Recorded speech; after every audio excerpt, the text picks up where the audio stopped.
하나님 앞에 나와 찬양 응배 예배로 영광 돌리는 저와 여러분에게 하나님의 한량없는 은혜와 축복이 가득하기를 주님의 이름으로 축원드립니다. 자, 이제 사사 시대의 마지막 사사 이제 삼손에 대해서 우리가 말씀을 나누겠습니다. 그리고 삼손이 끝나면요, 이제 그 뒤에 또 어떤 이스라엘의 영적인 부패함에 대한 어떤 사건들이 일어나죠. 거기에 대해서도 우리가 잠깐 이야기 말씀을 나누도록 하겠습니다. 자, 13장 1절. 이스라엘 자손이 다시 여호와의 목전에 악을 행하였으므로 여호와께서 그들을 40년 동안 블레셋 사람의 손에 넘겨주시니라. 여기에서 중요한 단어는 뭘까요? 다시라는 거, 다시. 다시. 이게 다른 쳇바퀴예요. 음.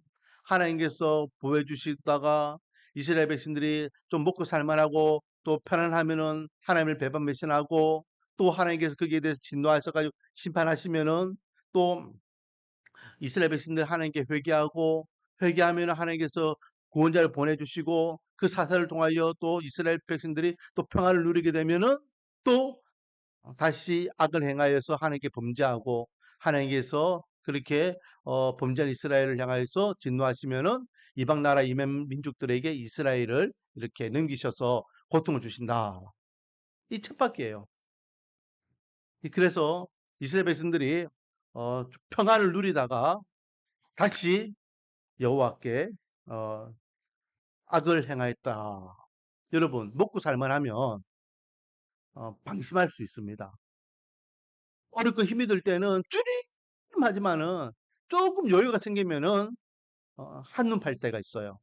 그때가 조심해야 될 때입니다. 그때가 우리가 시험이 될 때이고 마귀가 유혹할 때이고 우리의 믿음과 신앙을 잃어버릴 때입니다.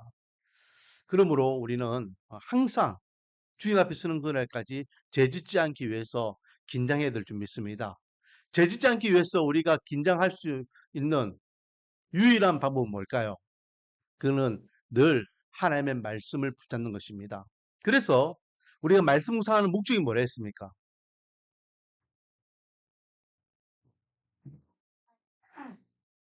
말씀 묵상하는 목적이 뭘까요?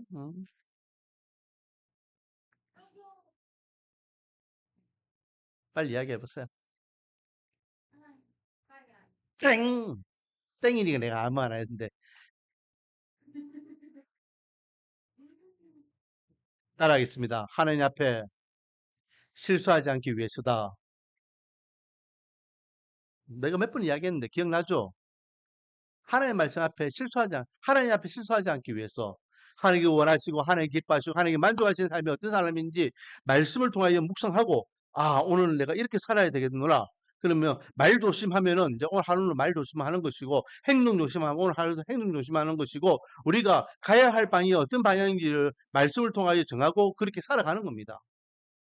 그런 거 없이 내 마음대로 살다 보면 실수하게 되고 실수할 수밖에 없고 실패할 수밖에 없고 믿음과 신앙을 잃어볼 수밖에 없는 거예요. 그러므로 우리는 늘 말씀에 입각한 삶을 살아가기를 소망합니다. 그래서 하나님께서 이스라엘 백성들이 죄를 지어가지고 또 하나님 앞에 악을 행하니까 누구에게 이스라엘을 맡기셨더라? 블레셋에게 맡기셨더라. 블레셋이 몇 년 동안 이스라엘을 지배하게 됩니까? 40년 동안 지배하게 됩니다. 40년. 이 블레셋이라는 단어의 뜻이요. 영어로 팔레스틴이라는 뜻입니다. 지금도 이게 팔레스틴 지역에 이게 하마스는 정부 이름이에요. 무장 정부 이름입니다. 팔레스틴 사람들 전체가 하마스가 아닙니다. 그 하마스는 어, 무력 세력이지만은 그러나 팔레스틴 전체의 그런 시민들, 백성들, 국민들은 어, 우리가 무조건 나쁜 사람이라고 이야기하면 안 되는 거예요. 음. 자, 블레셋 사람에게 손을 넘겨주었죠. 그리고 이제 하나님의 때가 되었습니다. 40년이 지나서 이제는 이들을 구원해야 되겠다라고 하나님께서는 마음 먹으셨어요. 그래서 하나님께서 한 사람을 준비하시는데 그 사람이 누구입니까? 바로 삼손이라는 인물이죠. 자, 삼손의 인물을 이제 출생의 그 배경을 우리가 보게 됩니다. 자, 다른 사사기에서 사사를 세우는 모습하고 그리고 오늘 13장에서 삼손이 사사가 되는 모습하고 다른 점이 있어요. 1절은 다 비슷하죠. 죄를 지었고 하나님께서 이 죄에 대해서 분노하셔가지고 이방 민족들에게 이스라엘이 고통을 당한다. 이건 똑같아요. 그리고 사사를 하나님께 보내주시는 데에 다른 때에서는요. 하나님께서 이스라엘이 뭘 하고 난 다음에 사사를 보내요. 근데 오늘 본문에는 이스라엘이 뭘 했다는 게 없어요. 뭐가 없을까요? 1절과 2절 사이에 뭔가 빠져 있어요.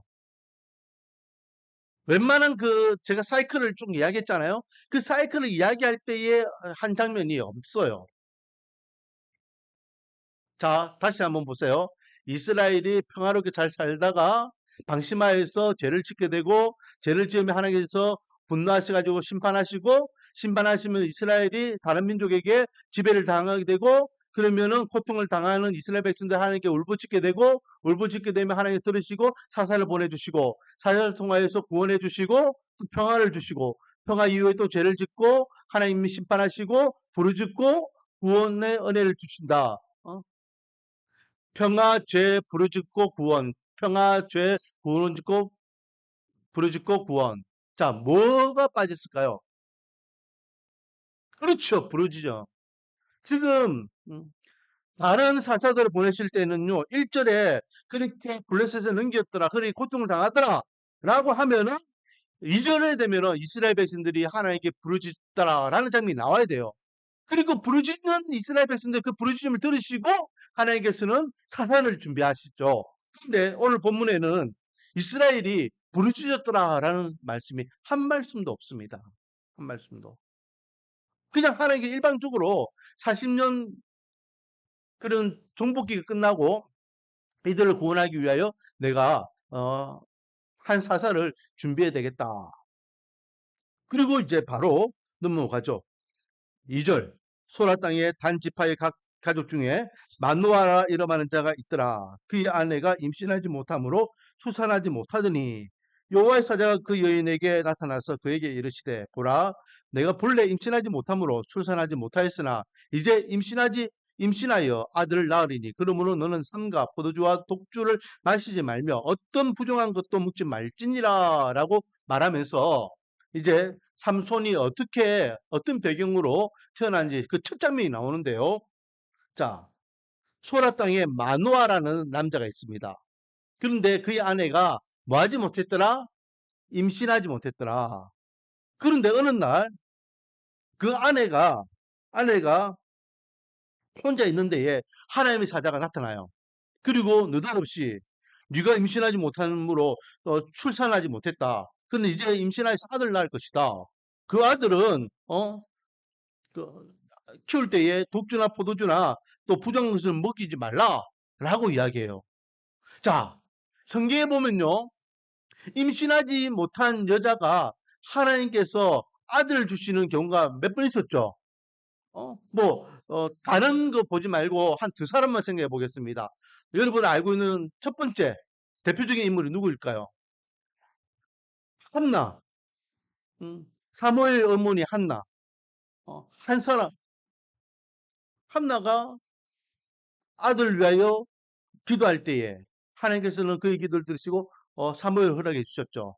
그건 이제 엄밀히 따지면 소원 기도입니다. 그렇죠? 하나님 아들 주시면 내가 이 아들을 하나님께 바치겠습니다. 라고 합니다. 또 한 사람 사라. 오늘 왜 이리 나하고 잘 맞지? 아브라함의 처 사라가 임신하지 못했잖아요. 근데 하나님께서 계속해서 약속의 아들을 말씀하십니다. 그러나 아브라함과 사라는 믿음이 없었기 때문에 그 약속의 아들을 인간적으로 자꾸만 생각해요. 그래서 하가를 통하여 이스마엘도 낳게 되고 막 엉뚱한 소리를 해요. 그 하나님께서 아니다. 너와 너희 처 사이에서 내가 약속의 아들을 주겠다. 그래서 결국은 아브라함이 100세 사라 90세 때에 약속의 아들 이삭을 받게 되죠. 자, 이렇게 성경에는 또 다른 사람들도 몇 명 있지만은 임신하지 못한 여인에게 임신을 할 수 있도록 태문을 열어서 하나님께서는 약속의 아들들 사무엘과 이삭을 주셨습니다. 그렇죠?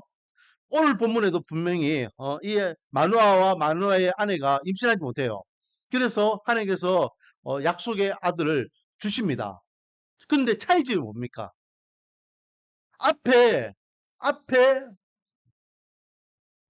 둘하고 오늘 그 읽었던 삼손하고 차이점은 뭘까요?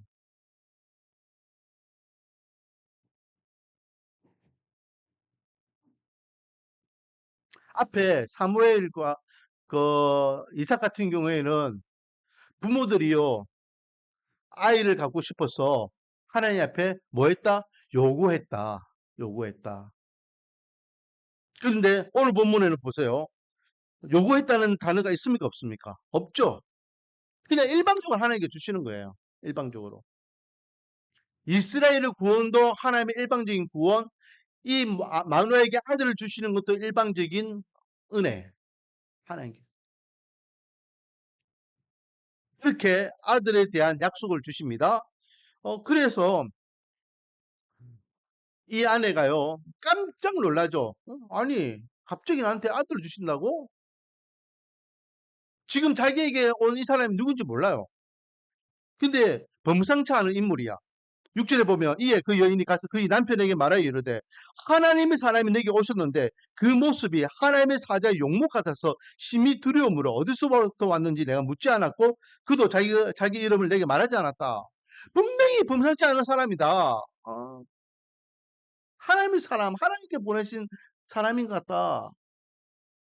그 속뜻은 이제 천사일 같아. 그런 내용이 들어있겠죠. 너무 두렵고 무서워가지고 나에게 아들을 주시겠다라고 말씀하셨지만은 거기에 대해서 내가 반문하지 못했다. 어디서 왔는지, 당신 이름이 뭔지 그런 물어볼 새도 없었다. 라고 하며 벌렁벌렁벌렁하는 뛰고 있는 이 가슴을 부둥켜 안고 자기 남편에게 와서 그 일을 이야기하는 것입니다. 그러면서 그 천사가 그 하나님의 사람이 아내에게 주신 말씀을 자기 남편에게 전달하게 되는데 그게 뭡니까? 5절에 주신 말씀이고 7절은 전달하는 말씀이죠. 자, 7절. 그가 내게 이르기를 그 하나님의 사람이 아내인 자기에게 이르기를 보라 내가 임신하여 아들을 낳으리니 이제 포도주와 독주를 마시지 말며 어떤 부정한 것도 먹지 말라. 이 아이는 태에서부터 그가 죽는 날까지 하나님께 바쳐진 나시린이 됨이라 하시더라 하니라. 이 아이는 태어나서 죽을 때까지 구별된 하나님의 사람 나시린 하나님께 바쳐진 인물이다 라고 말씀하십니다. 그리고 그러므로 이 아이는 부정한 것 독주나 포도주 이런 것들 입에 대게 하지 말고 머리에 삭도도 대지 마라 라고 당부하게 되는 것을 보게 되죠. 자, 여기서 우리에게 주시는 첫 번째 교훈 따라하겠습니다. 모든 생명은 이유 있는 출산이다. 이 땅에 생명이 태어나는 것은요. 의미 없이 이유 없이 태어나는 생명은 한 생명도 있다 없다? 없다라는 거예요. 그 심지어 우스갯소리로 차 타고 가거나 교회 왔을 때에 나한테요. 애들이 아빠 모기야 모기 하면 모기 놔둬라 아빠가 키우는 거다. 그 생명도 귀한 생명이다. 막 이렇게 하는데 이 땅에 존재하는 모든 생명은요. 어떤 생명도 다 의미 없이 그냥 존재하는 생명이 없다라는 거예요. 다 의미가 있다라는 거죠.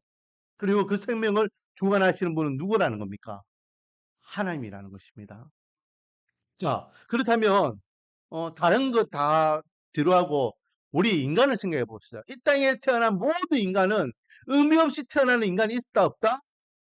없다. 없다. 실수로 태어났어요. 나는 우리 어머니의 실수로 태어났습니다.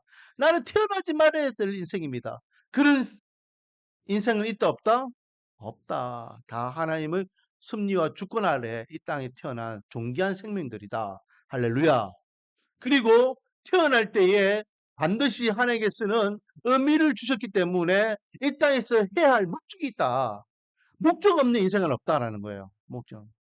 자, 삼손은요, 하나님 앞에 처음부터 바쳐지고 구별된 인물이었습니다. 그런데 이 삼손은요, 태어났을 때에 이 삶에 목적이 있었어요. 삼손은 어떻게 살다가 어떻게 죽을지 하나님의 계획 안에 철저하게 있는 인물이었습니다. 우리 잘 알죠? 삼손은 결국은 이게 돌기둥 두 개를 자기 스스로 이렇게 무너뜨리면서 자기가 죽음을 맞이하게 되는 것을 보게 됩니다. 음. 그 죽음까지도 이미 하나님께서 알고 계셔요. 자, 그래서 하나님께서 이 아내에게 주셨던 말씀, 마누에게 전달할 때, 아내가 마누에게 전달할 때는 빠져있지만은 하나님께서 이 아내에게 주셨던 말씀에는 포함되는 내용이 있죠. 5절. 보라, 내가 임신하여 아들 낳으리니 그의 머리에 삭도를 대지 말며 이 아이는 태에서부터 나옴으로부터 하나님께 바쳐진 나실인이 됨이라. 이까지 이 내용만 지금 남편에게 전달했습니다. 그렇죠? 근데 뒤에 내용이 또 있어요. 뭐라 되어 있습니까? 하나님께 바쳐진 나실인이 됨이라. 그가 블레셋 사람의 손에서 이스라엘을 구원하기 시작하리라 하시니. 즉 삼손은 이 땅에 태어난 목적이 뭡니까? 블레셋으로부터 이스라엘을 구원하는 구원자 역할을 하는 거예요. 구원자라고 하면은 바로 사사의 사명을 맡았다라는 것입니다. 이게 사무엘의 운명이요. 하나님께서 사무엘에게 맡기신 인생이었다라는 거죠. 삼손. 자, 그렇다면 자, 우리 성준이는 이 땅에 태어난 목적이 뭘까요? 성준이. 분명히 하나님께서는 우리 성준이라는 이 귀하고 똑똑하고 멋지고 총명스러운 이 아들을 이 땅에 태어나게 하셨을 때는 이 아들을 어떻게 들어 사용하실지를 계획이 있을 거예요. 그러므로 부모들은 자녀들을 위하여 그냥 내 뜻, 내 원하는 대로 양육할 것이 아니라 하나님께 그 뜻을 물어봐야 되는 겁니다. 주님, 이 아들은 어떤 아들입니까? 이 딸은 어떤 딸입니까? 이 자녀들은 어떻게 키워야 되겠습니까? 할렐루야. 그래서 두 번째 우리에게 주시는 교훈이 그거예요. 자, 8절에 보면 마누아가요. 갑자기 아들을 주겠다라는 희소식을 듣게 되잖아요. 그래서 하나님께 기도합니다. 하나님께서 갑자기 나에게 아들을 주신다는데 내가 그러면 이 아들을 어떻게 키워야 되겠습니까? 라고 기도를 해요. 자, 8절. 마누아가 여호와께 기도하여 이르되 주여 구하옵나니 주께서 보내셨던 하나님의 사람을 우리에게 다시 오게 하사 우리가 그 아들을 낳을 아이에게 어떻게 행할지를 우리에게 가르치게 하소서 하니. 하나님 어떻게 키워야 될지 모르겠습니다. 가르쳐 주세요. 그러니까 9절에 이 여인이 아내가 밭에서 혼자 일하고 있는데 또 하나님의 사자가 나타났어요. 음? 마누아가 하나님 그 사람 다시 보내가지고 우리가 우리 아들 어떻게 키워야 될지 가르쳐 주세요. 라고 하니까 하나님께서 또 응답해 주신 거예요. 그렇죠? 그래서 이 여자가 혼자 일하고 있는데 나타나가지고 음, 나타나니까 깜짝 놀래가지고 자기 남편에게 찾아갑니다. 여보, 그때 왔던 그 사람이 또 나타났어! 하면서 급하게 자기 남편을 불러가지고 이제 삼면 대진을 하게 되죠. 이 세 사람이 한 자리에 만나게 됩니다. 자, 그리고 12절 마누아가요. 이 하나님의 사람에게 묻고 따지기 시작하죠. 마누아가 이르되 이제 당신의 말씀대로 되기를 원하나이다. 당신의 말대로 우리가 아들 낳기를 원합니다. 이 말이죠. 이 아들을 어떻게 기르며 우리가 그에게 어떻게 행하리까? 어떻게 길러야 되겠습니까? 어떻게 행해야 되겠습니까? 이게 중요한 거예요. 왜? 왜 기독교 집안의 아이들이 예수 믿는 아이들이 세상에 믿지 않는 아이들과 예수 믿지 않는 아이들과 교회 밖의 아이들과 똑같은 사고방식으로 부모들은 그렇게 양육하는지 모르겠어요. 하나님께서 우리에게 주신 아이들이라고 우리가 믿고 있는데에 이 아이들은 하나님의 주권 안에 있다라고 우리가 믿고 있는데에 하나님이 우리에게 주신 선물이라고 우리가 믿고 있는데에 이 아이들의 인생은 하나님 손에 맡겨져 있다라고 우리가 믿고 있는데 우리는 여전히 부모의 욕심이나 부모의 방향을 가지고 부모의 뜻대로 아이들을 양육하고 그리고 이 아이들이 그렇게 자라기를 원해요.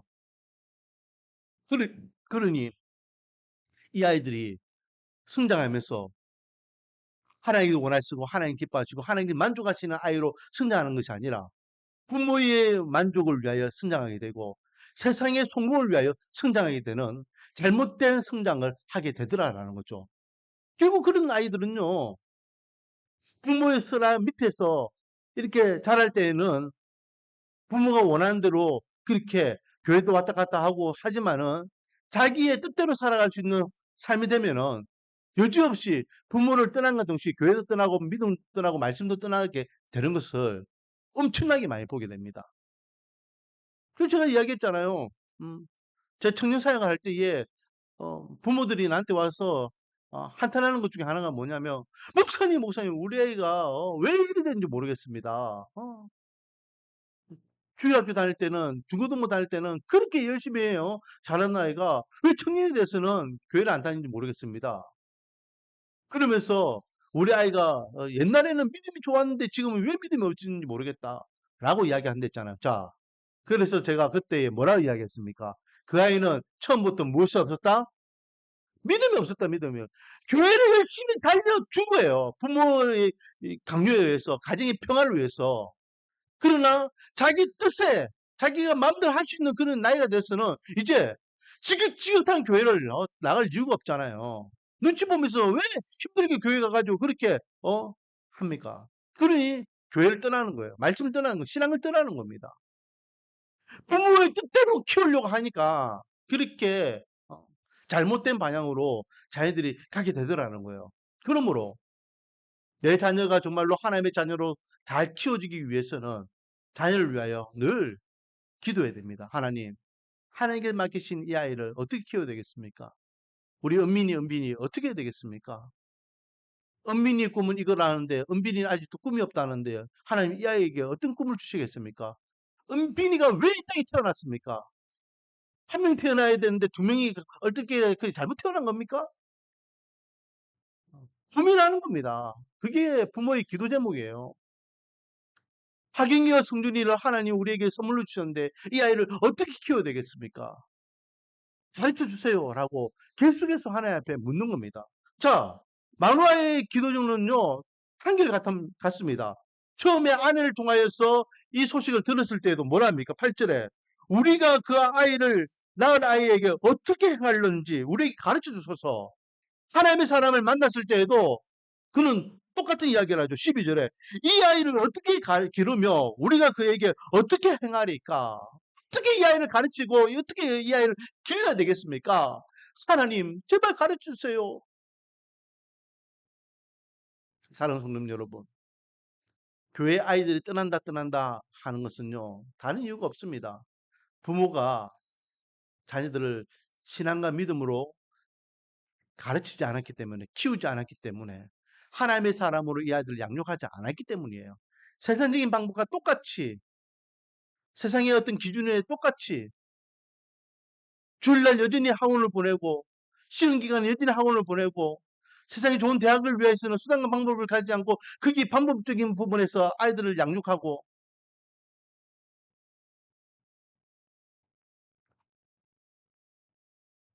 이 땅에서 그렇게 부모가 원하는 대로 잘 살면 뭐합니까?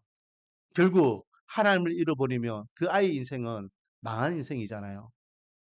비록 녹록지 못한 삶을 살아간다 할지라도 세상 사람들의 기준에 볼 때에 좀 미치는 삶을 살아간다 할지라도 하나님이 함께하는 인생이 진짜 성공한 인생이고 하나님께서 보장하시는 인생이 형통한 인생임을 믿으시기 바랍니다. 그래서 우리는요 좀 달라야 된다고 생각해요. 다른 교회 아이들은 몰라도 다른 교회 부모들은 몰라도 우리 교회 성도들은요 자녀들을 좀 다르게 키웠으면 좋겠습니다. 하나님 우리 아이들을 어떻게 키워야 되겠습니까? 우리는 능력도 없고 실력도 없고 지혜도 없습니다. 하나님께 주신 이 아이들을 어떻게 길러야 되겠습니까? 어떻게 이 아이들에게 행해야 되겠습니까? 이 아이들의 생명과 인생은 하나님의 손에 있습니다. 하나님 이 아이들을 책임져 주시옵소서. 늘 우리 자녀들을 위하여 기도하기를 원합니다. 그리고 하나님께서 가르쳐 주시고 일깨워 주시는 대로 우리가 이 아이들을 양육하면 이 아이들은 존귀한 하나님의 자녀로 세워질 줄 믿습니다. 자, 답은 뭡니까? 답은 14절 말씀이죠. 이것도 똑같은 말씀을 계속해서 반복하고 있는 것을 보게 됩니다. 처음에 아내에게 말했던 그 말, 그리고 그 아내가 자기 남편에게 전달했던 그 내용, 그리고 다시 마노에게 이 하나님의 사람이 다시 이야기하는 내용, 똑같은 내용이에요. 14절. 포도나무의 소산을 묵지 말며 포도주와 독주를 마시지 말며 어떤 부정한 것도 묵지 말고 내가 그에게 명령한 것은 다 지킬 것이니라 라고 하면서 부정한 음식을 입에 대지 말라. 왜? 그는 구별된 하나님의 사람이기 때문에 라고 가르칩니다. 이게 믿는 하나님의 백성으로서 아이들을 양육하는 것. 부정한 것, 세속적인 것, 세상적인 것, 하나님께 원하지 않는 것, 하나님께서 싫어하시는 것은 아이들에게 보여주지 말고 가르쳐주지 말고 철저하게 하나님의 사람으로 양육할 것을 말씀하고 계셔요.